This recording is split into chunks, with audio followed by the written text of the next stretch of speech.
The Laundromat is now on Netflix and is the latest Steven Soderbergh film. He's the same guy that gave us Side Effects, Contagion, Ocean's 11, Ocean's 12, Ocean's 13, Magic Mike. He is a director that's very prolific. This is also a cast that is backed up by Meryl Streep, Antonio Banderas, and of course Gary Oldman. This is a film that's based on a true story about Ellen Martin, played by Meryl Streep, how she begins investigating a fake insurance policy and how she finds herself down a rabbit hole that ensues.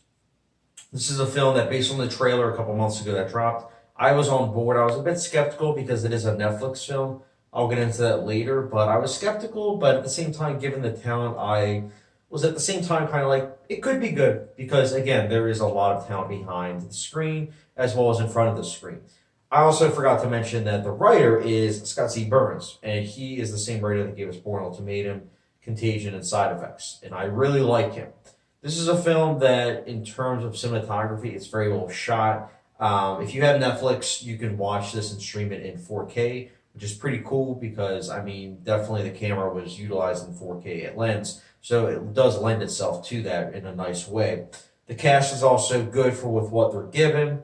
There were some nifty scenes, I also think, and every now and then the score did kind of boom and it did kind of like, notice itself and kind of appear to everything else.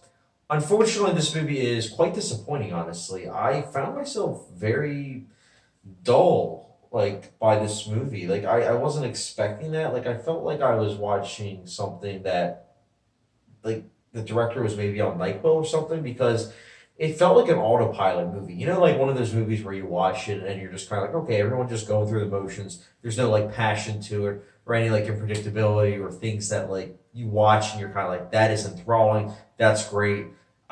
This movie is clearly trying to riff on like The Big Short and Vice. And I think it did so in a way that really kind of made me respect and appreciate Adam McKay so much more. Because with The Big Short and Vice, I think both of those movies were very entertaining as well as insightful with its approach with the breaking of the fourth wall. Here, it kind of honestly feels a bit forced.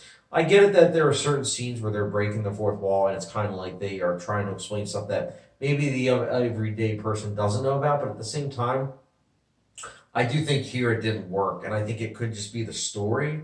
But I think it's also comes down to the script and the directing. I mean, I like both the director and the scriptwriter, but I think that the characters really weren't that interesting. And with what the material is, I mean, like the cast is good with what they're given. That's what I was saying earlier. But what I meant by that also is the fact that you have such a talented cast, and you give each one of them characters that really aren't developed that much or motivated really. You don't really get to understand these people other than them going through the motions and being like, okay, well, we're supposed to care about these people because the writing is geared towards them, but we didn't really get to actually know them. It was very surface level based. And I think it's unfortunate given the story that is being told could very well be insightful and interesting. And unfortunately, it's not. Also, the pacing, I think, was very disjointed. Like I was saying earlier, like there were certain scenes that were really entertaining, and there were other scenes were just kind of flat and dull. And it comes down to the pacing and the writing. I mean, it stinks saying that, but I also think that the ending where everyone, again, it's not really a spoiler alert because it's based on true story, but when everyone gets their comeuppance, it's kind of like, I really don't care. And I think that's a big problem. Like when you're watching a movie that is based on a true story and at the very end you don't really care with what's going on, to me it says a lot about the film, not necessarily the individual and how they felt towards the movie. It's comes down to that writing, I think. And the writing could have been really good. And unfortunately, if the movie was just being based off of like in terms of like the way it was shot, yeah, that was fine. Like it was solid, but it's something that could have been better in terms of like an overall film. And I don't mean cinematography. I just mean like there wasn't that passion. There wasn't that urge of like wanting to be nurtured into like this material. You just kind of felt yourself kind of bored. And at least that's my thoughts personally on this movie. And that's why the Laundromat, again, it's a disappointing movie for me. Definitely one of Steven Soderbergh's lesser films. Cast is kind of squandered, but at the same time, there are some nifty scenes here and there. But overall, The Laundromat, I'm not going to remember in a day, and you probably won't either. And that's why I'm giving it a 2 out of 5 star rating. So, no hot sauce rating. I didn't like it. It's late at night, and I'm telling myself right now, why did you stay up late? The answer, I don't know. Because this movie, I don't know. I mentioned earlier in the review about Netflix. And Netflix movies, I've kind of realized that, like, I don't want to judge them because it's Netflix. But, like, I just seem to be watching a lot of Netflix movies that are either, like, okay to bad.